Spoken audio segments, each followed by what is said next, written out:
1 Samuel, no capítulo 7, no versículo 12.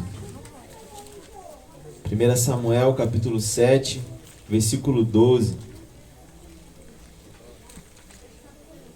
Vamos todos juntos dizer? Eu vou ler uma parte aqui, quando chegar na parte para nós lermos juntos eu vou falar, tá bom? 1 Samuel, no capítulo 7, no versículo 12, diz assim: Então Samuel pegou uma pedra e ergueu entre Mispa e Sem, e deu-lhe o nome de Ebenezer, dizendo bem forte, todos: Amém. Foi um ensaio. 1, 2, 3. Até aqui nos ajudou o Senhor. Senhor Deus e Pai, Tua presença nesse momento, te louvamos e te exaltamos por tudo que Tu és, Senhor. Muito obrigado, Senhor, por esta palavra. Muito obrigado pela vida desta igreja. Agora fala mais uma vez aos nossos corações, usa nossas vidas, que nós possamos estar com o entendimento, Senhor, voltado para a Tua palavra nessa noite, que possamos ser iluminados pelo Teu Espírito Santo. Fica com cada um de nós, é o que nós te pedimos em nome de Jesus. Amém. Pode sentar, glorificando o nome do Senhor nessa noite. Deixa aqui também a minha saudação aos nossos pastores que estão aqui nesse apoio ao pastor Antônio. Apoio, ele é muito importante, não é verdade? Apoio, não tem um servo de Deus que não precisa de apoio. Que bom chegar aqui e ver que o pastor Antônio está com o apoio de vocês, e assim também eu creio que ele apoia bastante vocês, né? Como eu falei, eu já conheço o pastor Antônio há 11 anos, né? E andar perto do pastor Antônio é um negócio meio complicado, né? Porque ele é aquele que gosta de dar trabalho para os outros, né? Certa vez, me lembro, uma das primeiras obras que fizemos juntos, ele me chamou assim: vamos ali fazer um café da manhã no centro de recuperação, lembra lá do Paciência lá, né? Aí eu, tá bom, vou lá com você. Fui lá, não consegui sair de lá não, fiquei lá 1 ano com ele, acompanhando ele ali, levando uns discipulados, café da manhã. E é assim, estar perto do pastor Antônio é saber que vai fazer a obra de Deus, é saber que vai abençoar vidas. Eu não preciso aqui ficar falando, vocês que são daqui conhecem, né, a responsabilidade, né, que esse casal tem na presença do Senhor, em fazer a obra do Senhor. Eu vejo aqui que nós estamos numa comemoração de 4 anos. 4 anos desse ministério. Mas essa obra na vida do pastor Antônio, da irmã Marisete, já é de muitos e muitos anos, né? Eu tive ainda o privilégio de estar na formatura deles, lá de teologia. Vocês têm um pastor que é teólogo, tá bom? Nosso pastor Antônio, ele é teólogo. Eu tive esse prazer de estar lá na formatura dele. Então a gente acompanha essa família já há um tempo, e nós viemos aqui quando recebemos o convite com um coração muito alegre mesmo, por poder participar desse momento com vocês, de ver essa vitória que cada dia, né, que passa de uma igreja e ela permanece de pé, ela permanece viva, ela permanece pregando a palavra de Deus. Isso é motivo de nos alegrarmos, isso é vitória, aleluia. E eu tenho certeza que quando pastor Antônio, pastora Marisete, eles se proporam junto com essa igreja a dar esse tema para essa festividade de 4 anos, eu tenho toda a certeza que é porque eles reconhecem que eles só estão aqui nesse lugar, só chegaram até esse momento porque até aqui o Senhor tem nos ajudado. Aleluia. Triste é o homem achar que os resultados do seu trabalho vêm da sua própria força, vêm dos seus métodos, vêm da sua forma de trabalhar. Não. Aqui é colocado um memorial, assim como lá em Ebenezer também foi colocado aquele memorial, dizendo para todo mundo ouvir que nós só estamos aqui hoje porque o Senhor tem nos ajudado. Aleluia. E nós louvamos a Deus pela vida do nosso pastor Antônio, pela vida dessa igreja. E eu sei que vocês ainda irão ganhar muitas almas aqui para o Senhor e fazer muito a obra de Deus. Continuando com a sua Bíblia aberta, vamos lá no capítulo 4. Vamos ler alguns versículos. Pode ficar sentado mesmo, não tem problema, para que a gente possa entender o contexto dessa passagem que foi escolhida como tema, e nós possamos meditar na palavra do Senhor. eu trago um título para essa mensagem que diz assim: um caminho mais excelente. No capítulo 4, no versículo 1 ao 3, diz assim a palavra do Senhor. Capítulo 4 de 1 Samuel, diz assim a palavra do Senhor: e a palavra de Samuel espalhou-se por todo Israel. Nessa época, os israelitas saíram à guerra contra os filisteus. Eles acamparam em Ebenezer e os filisteus em Afec. Os filisteus dispuseram suas forças em linha para enfrentar Israel. E intensificando-se o combate, Israel foi derrotado pelos filisteus, que mataram cerca de 4.000 deles no campo de batalha. Quando os soldados voltaram ao acampamento, as autoridades de Israel perguntaram: por que o Senhor deixou que os filisteus nos derrotassem? E acrescentaram: vamos a Siló buscar a arca do Senhor, para que ele vá conosco e nos salve da mão de nossos inimigos. Aí você pula agora lá para o versículo de número 10, desse mesmo capítulo. Então, os filisteus lutaram e Israel foi derrotado. Cada homem fugiu para sua tenda. O massacre foi muito grande. Israel perdeu 30.000 homens de infantaria. Versículo 11. A arca do Senhor foi tomada e os filhos de Eli, Ofni e Finéias morreram. Que tragédia. Agora eu quero que você abra sua Bíblia comigo no capítulo 7 desse mesmo livro, onde se encontra o nosso tema dessa festividade. A partir do versículo 2 diz assim: a arca permaneceu em Kiriat Jearim muito tempo, foram 20 anos, e todo o povo de Israel buscava o Senhor com súplicas.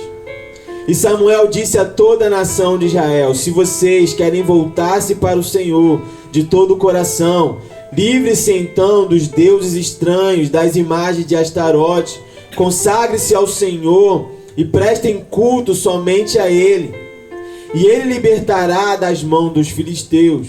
Assim os israelitas livraram-se dos baalins e dos postes sagrados e começaram a prestar culto somente ao Senhor. E Samuel prosseguiu: reúna todo Israel em Mispa, e eu intercederei ao Senhor a favor de vocês. Quando eles reuniram-se em Mispa, tiraram água e derramaram perante o Senhor. Naquele dia jejuaram e ali disseram: temos pecado contra o Senhor. E foi em Mispa que Samuel liderou os israelitas como juiz. Quando os filisteus souberam que os israelitas estavam reunidos em Mispa, os governantes dos filisteus saíram para atacá-los. Quando os israelitas souberam disso, ficaram com medo e disseram a Samuel: não pares de clamar por nós ao Senhor, o nosso Deus, para que nos salve da mão dos filisteus. Então Samuel pegou um cordeiro ainda não desmamado e ofereceu inteiro como holocausto ao Senhor.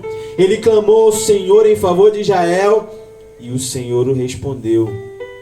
Enquanto Samuel oferecia holocausto ao Senhor, os filisteus se aproximaram para combater Israel. Naquele dia, porém, o Senhor trovejou fortíssimo estrondo contra os filisteus e os colocou em pânico, e foram derrotados por Israel.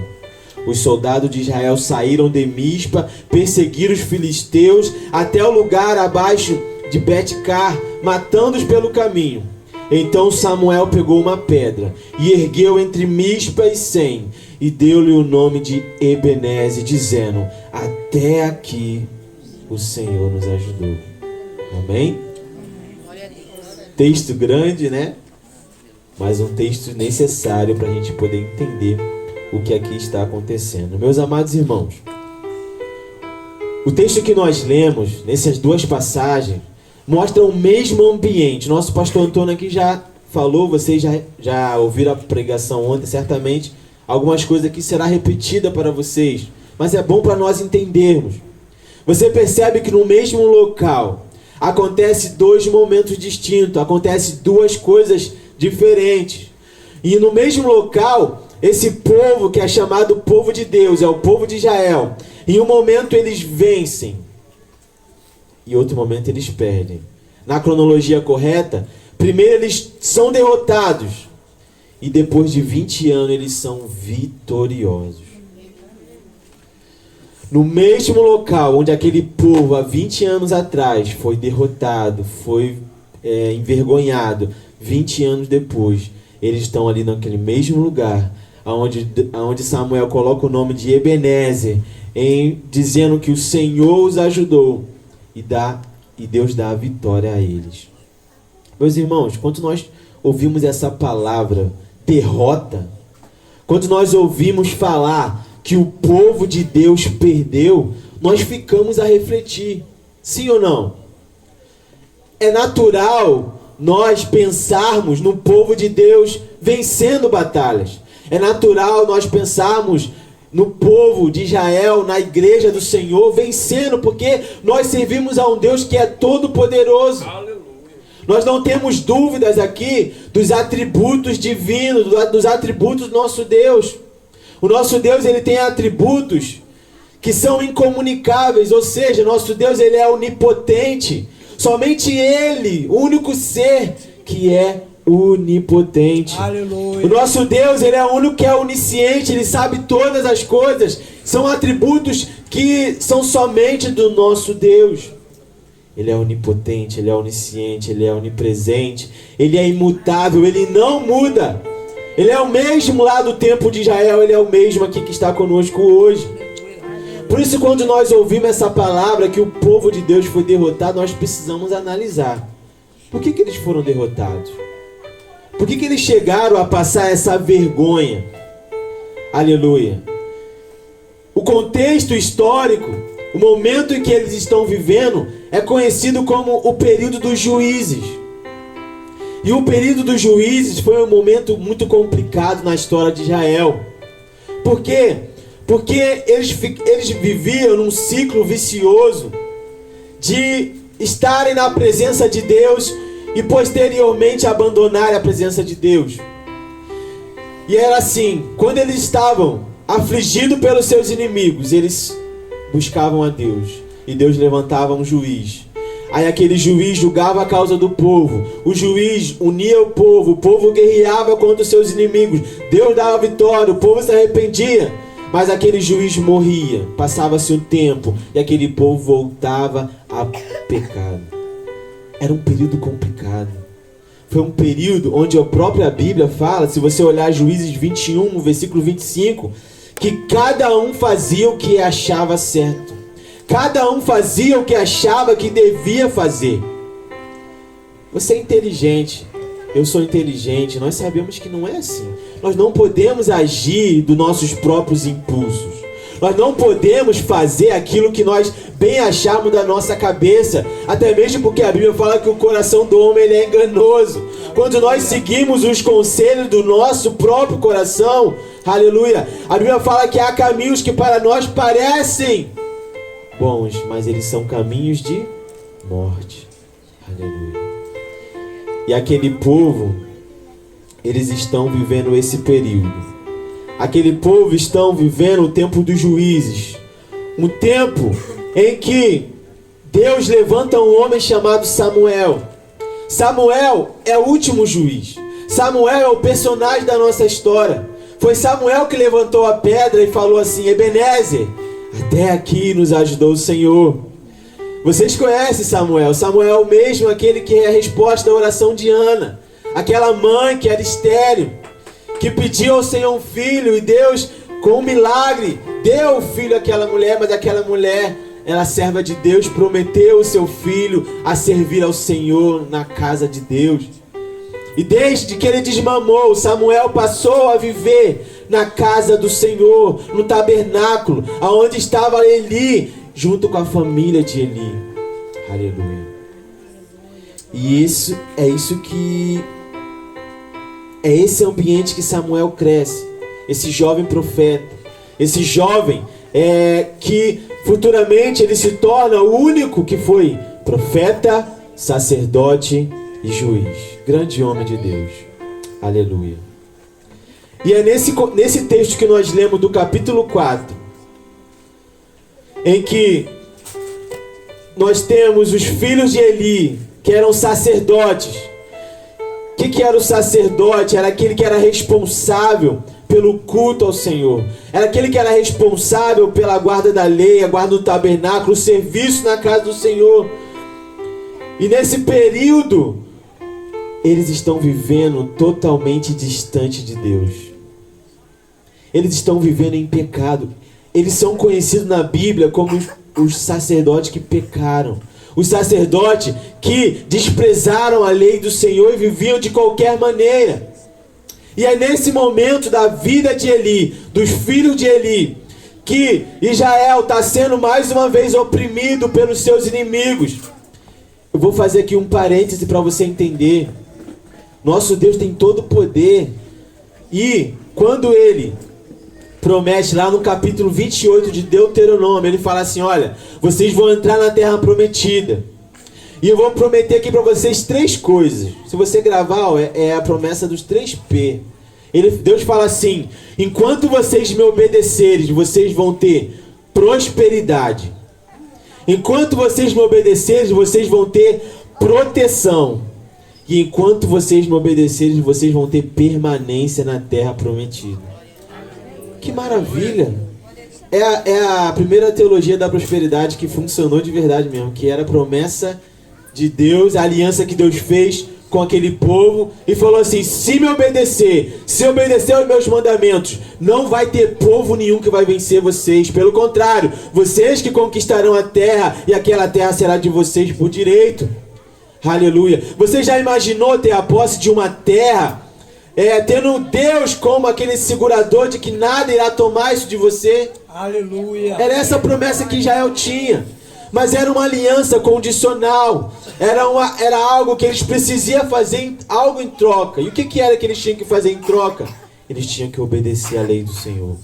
Eles tinham que obedecer os mandamentos do Senhor. E nesse momento que eles estão vivendo assim, em pecado, quando eles estão vivendo assim, não buscando ao Senhor, agindo de qualquer maneira, é nesse momento que o capítulo 4 começa. Aí Israel está lá naquele conflito com os filisteus. E ali naquela primeira batalha eles perdem 4.000 soldados. E os líderes chegam um para o outro e falam assim, mas por que o Senhor? Olha só, parece que eles não se lembram da lei do Senhor, que Deus falou que se eles perdessem para os inimigos é porque o que? Eles estavam em desobediência. Mas eles têm uma brilhante ideia.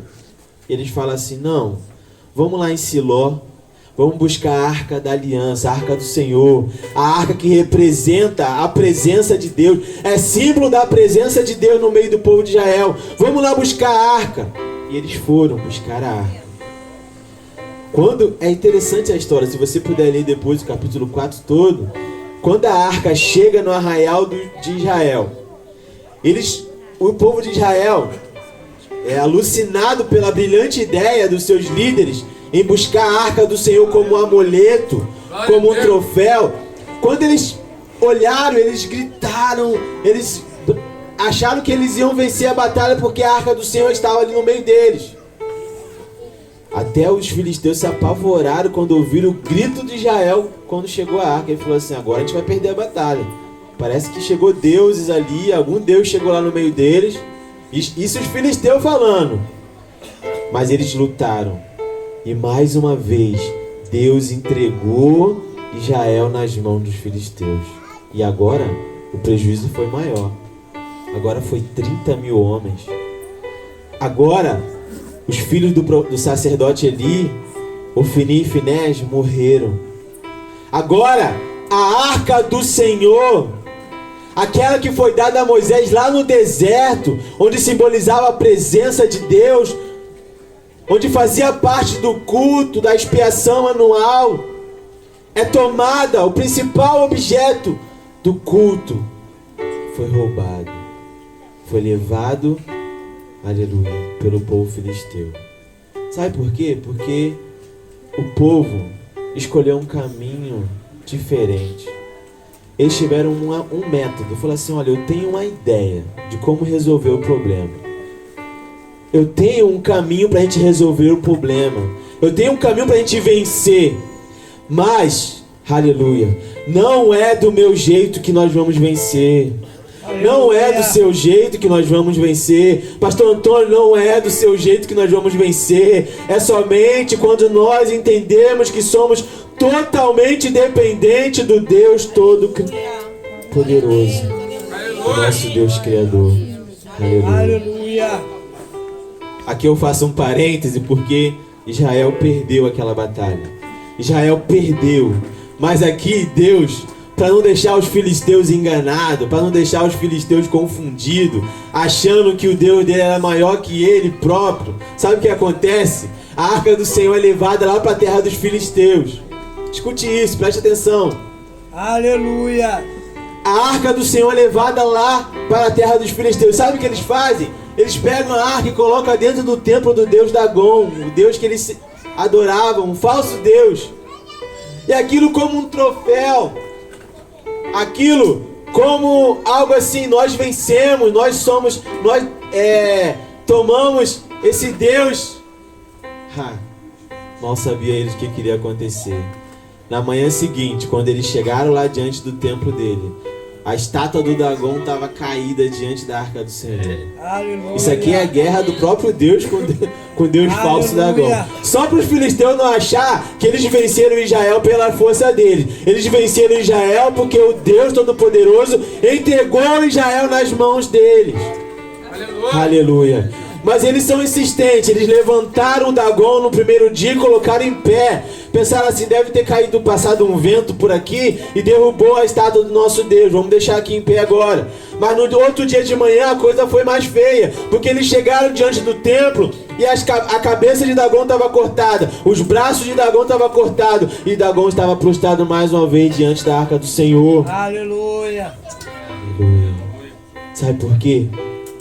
Porque o nosso Deus, ele é todo poderoso. Não existe batalha que o nosso Deus não ganhe. Se não está dando certo, é porque o nosso Deus quer resolver alguma coisa no nosso meio. O nosso Deus está fazendo alguma coisa. Aleluia. Aleluia. Eu quero sempre ter a humildade na presença do meu Deus, de falar assim, Senhor, o que está acontecendo? Me ajuda a entender onde eu preciso consertar para que as coisas voltem a dar certo, porque eu sei que o Senhor é todo poderoso. Eu não atribuo a minha derrota a nenhum falso Deus, porque ninguém é como o nosso Deus. Você já parou para pensar isso? Ninguém é como o nosso Deus. Tem crente que atribui tudo ao diabo. Não, ninguém é como o nosso Deus. Se você perdeu algo, aleluia, se algo aconteceu na sua vida, aleluia, é porque o Senhor permitiu. É porque aleluia.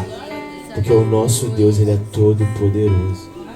A história continua, nós não temos tempo. Eles ficaram, tira essa arca daqui e levaram para todas as cidades deles. E onde a arca chegava? Chegava ali uma peste, chegava ali tumores, chegava ali até o ponto de eles não aguentarem mais e terem que devolver a arca. 7 meses essa arca ficou ali na terra dos filisteus. Aleluia, glórias ao nome do Senhor. Glória a Deus, aleluia. Você está entendendo a palavra de Deus nessa noite? Aleluia. Aleluia. A arca volta para Israel. Ainda tem um povo lá da terra de Israel que desobedece ao mandamento do Senhor e fica feliz com a volta da arca. E sabe o que eles fazem?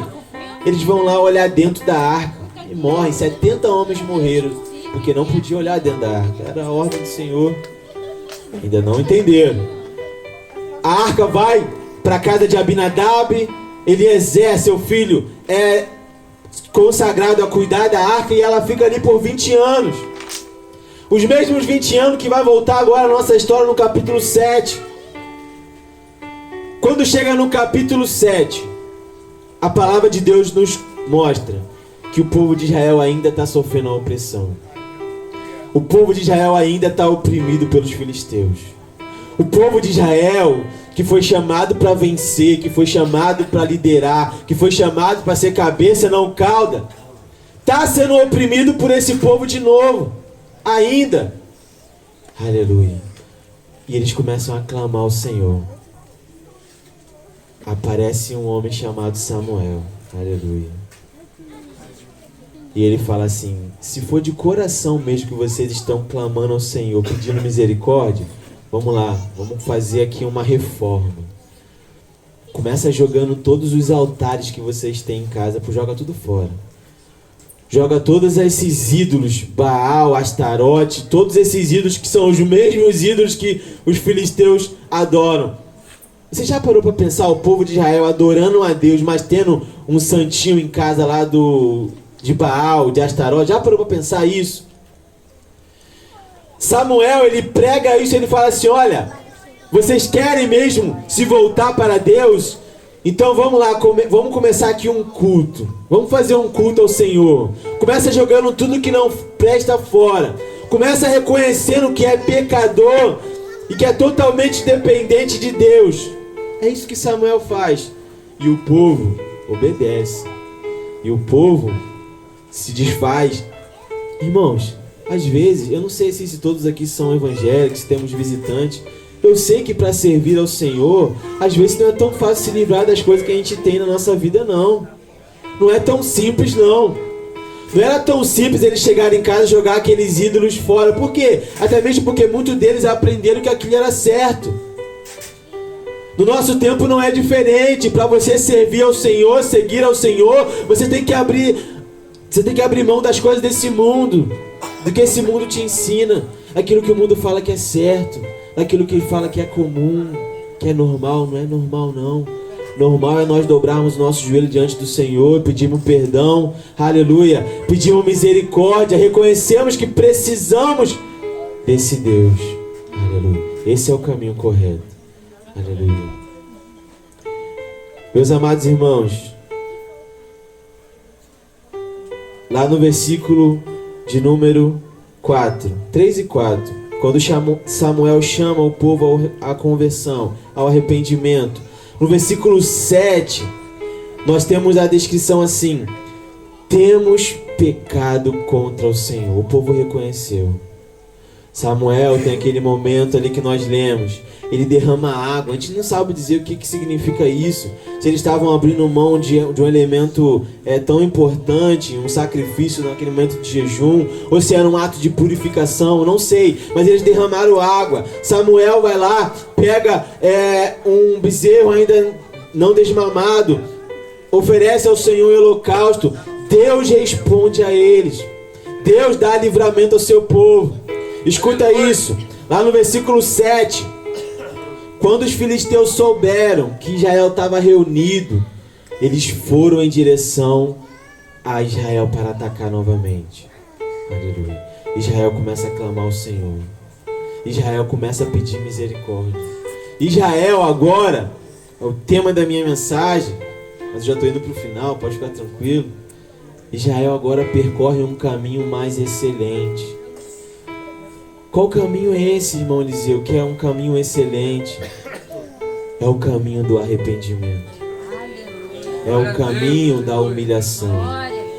É o caminho do reconhecimento. É aquilo que eu falei que vocês fizeram quando escolheram esse tema, reconhecendo que não é por seus méritos, aleluia, é somente pelo Senhor Deus Todo-Poderoso. Israel começa a trilhar esse caminho e Deus começa a gostar. E Deus responde a Samuel. Só que os filisteus estão vindo. Olha só que oportunidade, aleluia, de mostrar que as coisas agora estão no trilho certo que Deus queria para aquele povo. E quando eles começam a chegar, quando eles começam a se aproximar, sabe o que Deus faz? Aleluia. Está lá no versículo 10. Deus trovejou sobre aquele povo. Aquele povo ficou em pânico, aquele som, aquele trovão caindo sobre eles. Aleluia. E se você pensar que isso é algo comum, não é algo comum não. É mais uma vez Deus demonstrando que Dagon não é Deus da tempestade nada. Que Dagon não é Deus do trovão nada. O nosso Deus, que Ele é o único Deus verdadeiro. Aleluia. Mais uma vez, assim como Deus também fez lá no Egito, humilhando todos os falsos deuses do Egito, mais uma vez aqui, diante do seu povo, Ele faz a mesma coisa. Ele humilha aquele falso Deus na presença de Israel, para mostrar que Ele é Senhor. Aleluia. Aleluia. Israel, aproveitando aquele momento de fragilidade dos filisteus, vai lá, ataca os filisteus, vence aquela batalha. E o texto bíblico diz na sequência, que nós não lemos, que enquanto Samuel viveu, os filisteus nunca mais atacaram Israel, nunca mais. Pelo contrário, as terras que haviam sido perdidas foram recuperadas. Aleluia. Tudo aquilo que os filisteus tinham tomado de Israel, nessa oportunidade foi devolvida, porque o Senhor deu vitória ao seu povo. Glória a Deus. Aleluia. É nesse momento,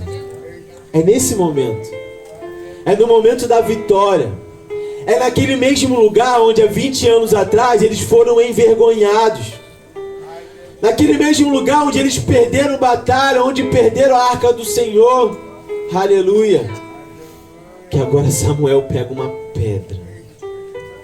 Samuel pega uma pedra, ele coloca na divisão ali entre dois locais, entre Mispa e Sem. E ele brada diante do povo de Israel, para que eles viessem a entender. Não foi pela força de vocês, não foi pelo seu exército. Até aqui nos ajudou o Senhor.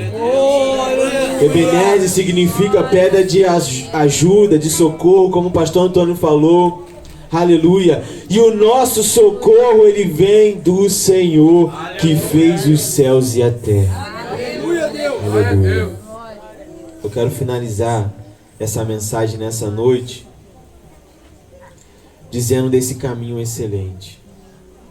Essa igreja, ela ainda vai crescer muito. Essa igreja vai ganhar muitas almas aqui neste lugar. Essa igreja precisa percorrer esse caminho excelente. Pastor Antônio, o método de ganhar almas para Jesus, de fazer com que as pessoas reconheçam, ainda é o mesmo, não mudou. É pregar a palavra de Deus, porque quem convence o homem é o Espírito Santo. Samuel viu ali um desejo no coração dele de se consertar. Ele começou a falar: vocês querem se consertar mesmo? Então vamos voltar para a lei. Joga todos os ídolos fora. Reúna o povo, vamos fazer um sacrifício. É simples ser vitorioso diante de Deus. Esse povo aqui tinha a fórmula fácil de ser abençoado. Era voltar para os mandamentos do Senhor. Era percorrer o caminho da humilhação. De parar de achar que as vitórias vinham pela sua força. Aleluia. Mas precisavam reconhecer o Deus que servia. Aleluia. Essa igreja aqui vai crescer muito. E vai crescer com a pregação da palavra de Deus. Vai crescer ganhando almas para o Senhor.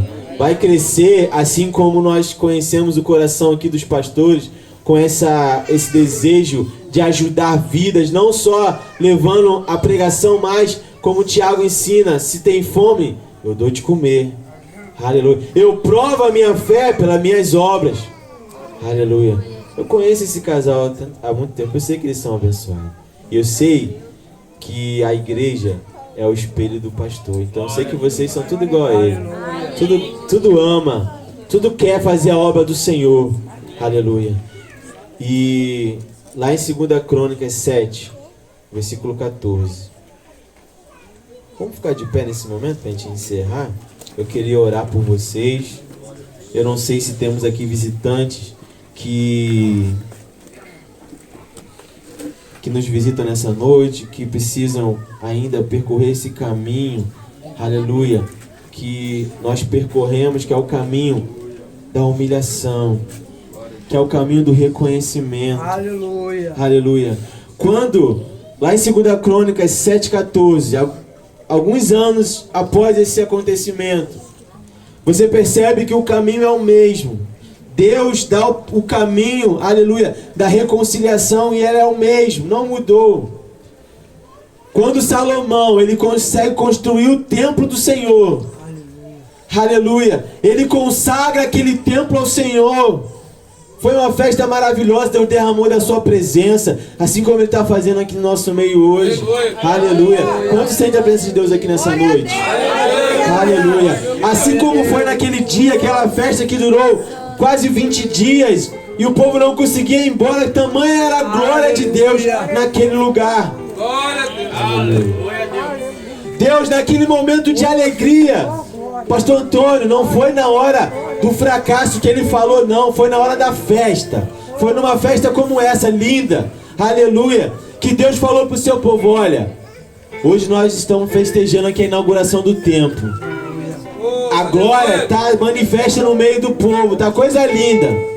Mas aí no versículo 14 ele fala assim: olha, mas olha só, eu sei que vocês são falhos, eu sei que vocês podem vir a cair, eu sei que nós podemos às vezes dar uma desanimada, eu sei que às vezes a gente pode até parar, aleluia. Mas ele fala assim: olha, se o meu povo, que se chama pelo meu nome, se humilhar e orar e buscar a minha face, se afastar dos seus maus caminhos, aleluia, então eu ouvirei do céu, perdoarei os seus pecados e sararei a sua terra.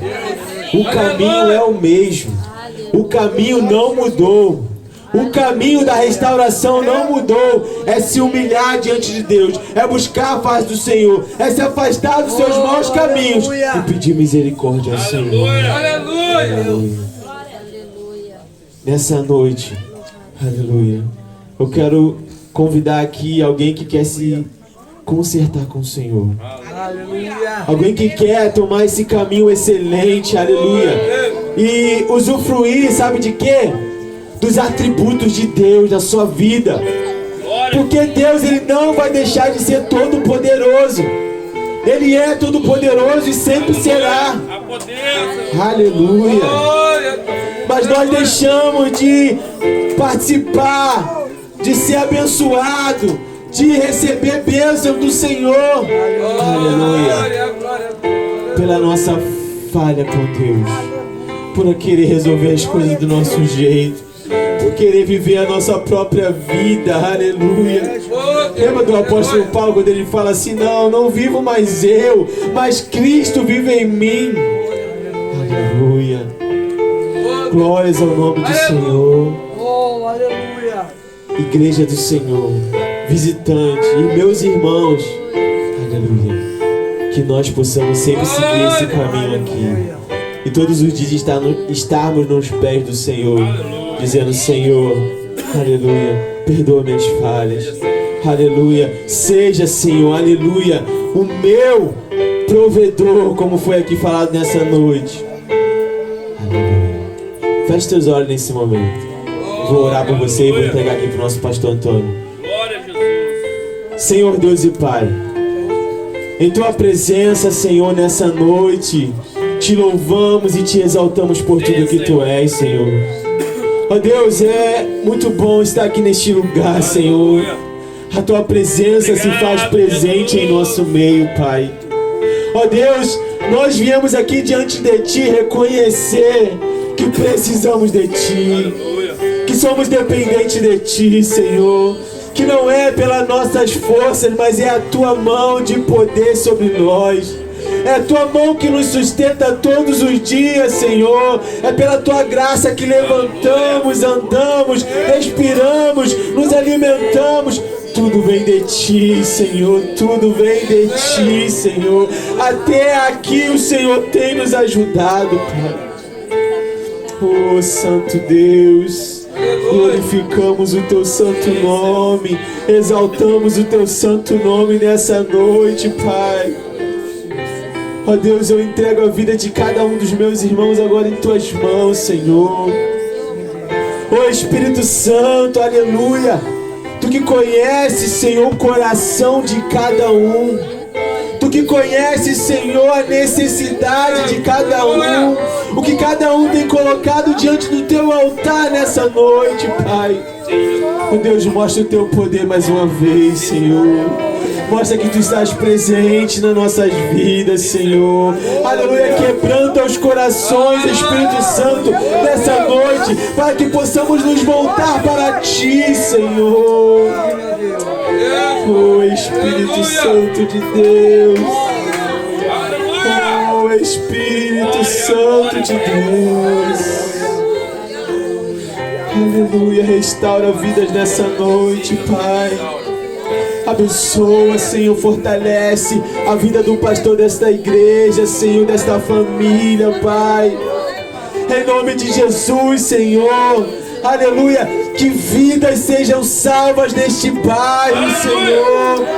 Que vidas sejam salvas, Senhor, nesta localidade, Pai. Usa os teus filhos, Senhor. Continua usando o Kaique, Senhor, para honra e glória do teu nome, Senhor. Continua usando cada um, Senhor, deste ministério, Pai.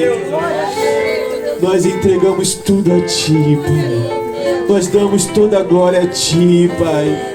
E por isso nós Te glorificamos e louvamos o Teu santo nome. Amém, Senhor.